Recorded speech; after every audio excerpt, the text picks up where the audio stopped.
Asalaamu calaykum waraxmatullaahi wabarakaatu. Waa anigoo Mustafa iyo inuu hooyo maanta waxaan ii wadnaa waxay tahay reactionkaas waxaa ka bixin rabnaa xariir heesta cusub magaceed heesta cusub leenta makaacaba aabo salax. magacaas maraa maqlaya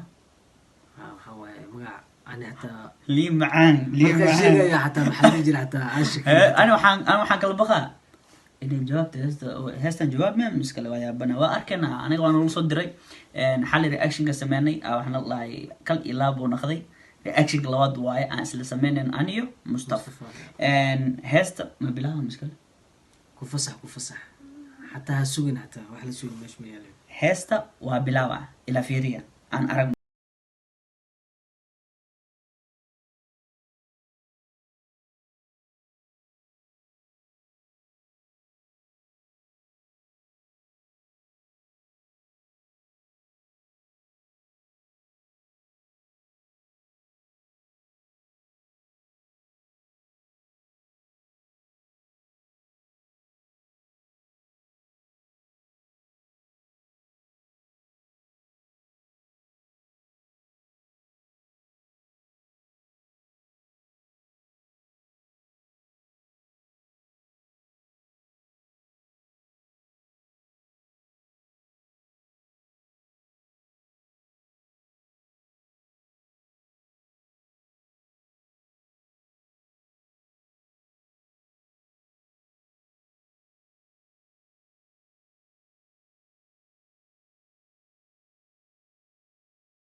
kii maseerna